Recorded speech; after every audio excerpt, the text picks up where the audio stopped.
Hi, my name is Michael Gilmore, and I'm the writer of Whiz-Bang's blog. And in today's Saturday Musings, which are my personal musings, where you get a glimpse into how I think about things, I want to talk about a topic which some of you may find quite difficult.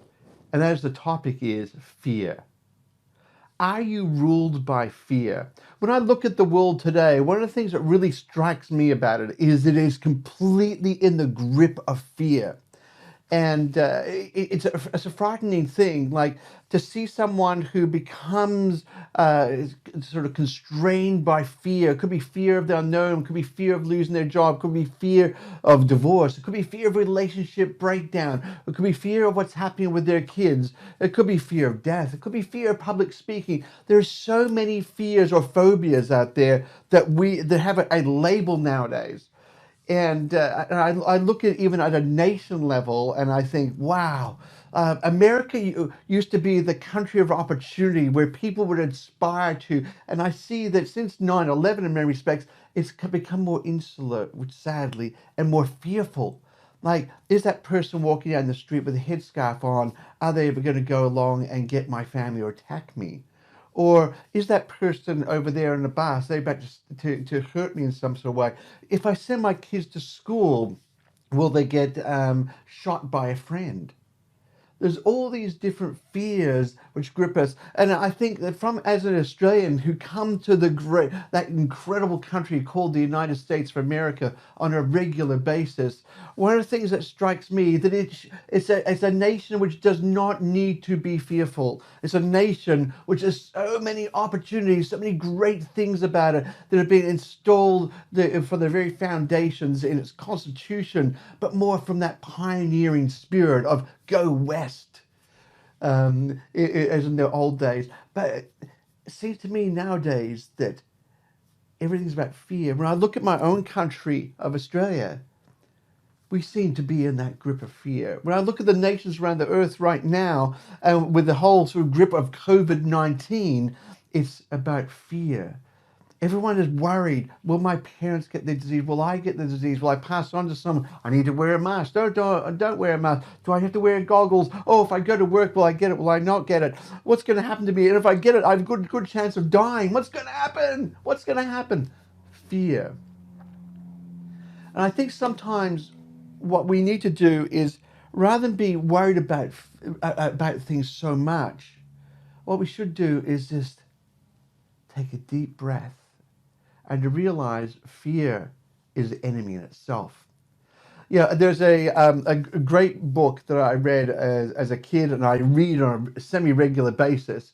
There's a science fiction book, of course, and it's called Dune by Frank Herbert.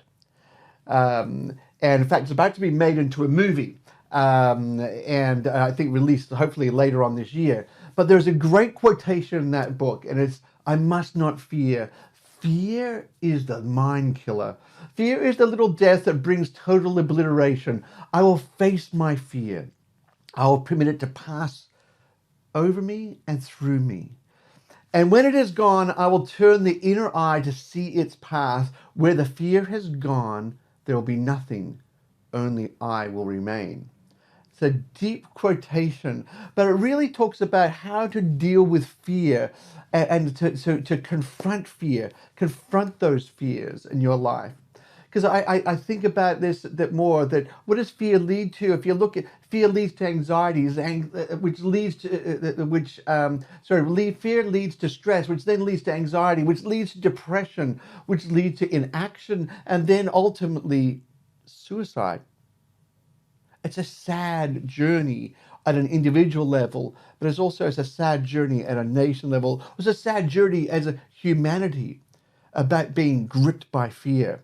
When I look at some of the great examples of those people who stood against fear throughout history, whether they were the Brits in the middle of the Blitz, or when the IRA were bombing London, where you wondered whether if you'd walk down the street, the high street there, whether you would actually end up in the midst of a complete disastrous explosion or something like that. Or if you look at different people like Martin Luther King, who stood up against the establishment and said, "I have a dream." Fear was ever real for them. Fear was ever present in those who serve in the military.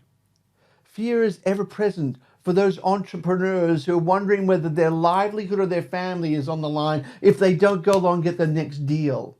Fear is ever present when you lose your job or you're wondering whether you will lose your job. But it's how we address fear. Do we let it pass through us and we push on, or do we get consumed by it and let it build up into that anxious state until we achieve the level of inaction? I remember many years ago, I was running a business, about 20 years ago, actually just over that, in fact, and a whole disastrous series of things happened. And it was a terrible, terrible circumstance. It was beyond my control, in fact. Um, and I remember facing it each day. And I said to a person, I said, how can you do it? How do you actually get through each day? I said to them, I imagine myself climbing into a tank, pulling the hatch down, and surviving through another day. Getting through that one, another day, another day, another day. In fact, I used to go up the elevator in the office, which I had, and I put my head down, and just before we got to my floor, I'd put it up again, and I'd say, into the breach I now come. In other words, I'm about to be shot out of a gun.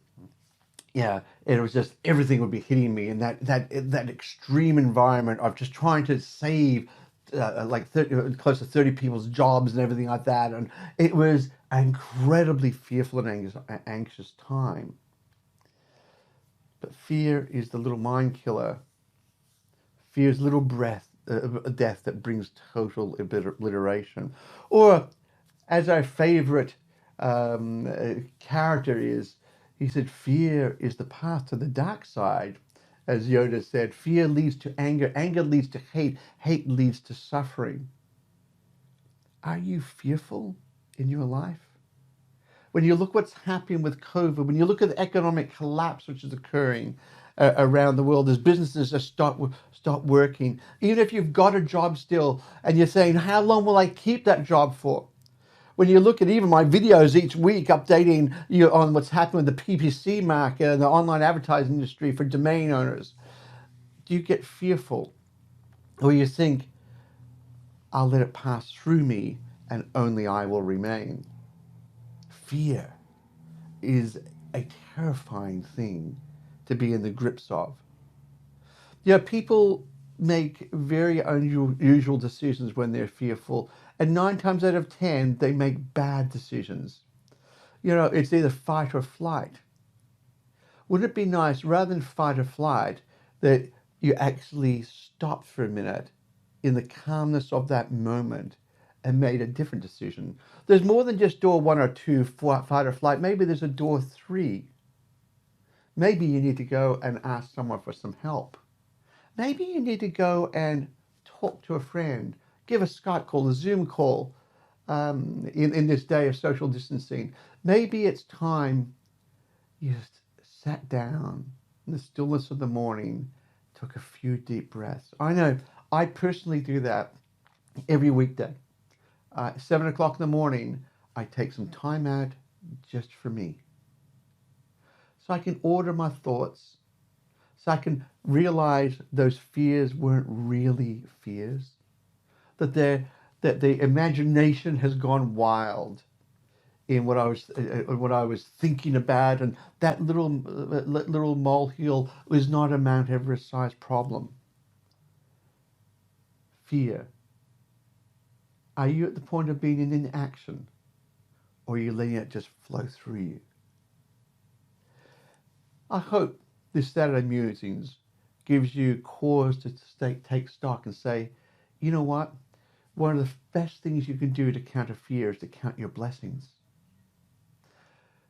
How's your family going? How's your wife, your kids? How's your relationships, your friends?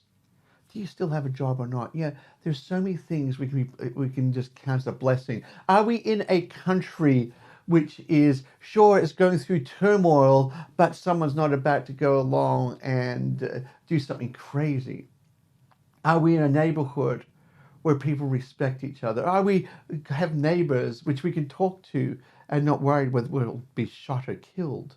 Are we in a nation which is a democratic process, which can change governments without a shot being fired? Count your blessings. Can you turn the tap on and water comes out, or flick the switch and electricity turns the lights on? Flush the toilet and all goes away. Count your blessings. There are so many things that we can thank God for. And we don't need to be in fear. So think about this weekend. What are your blessings that you can put up and stack up against those fears?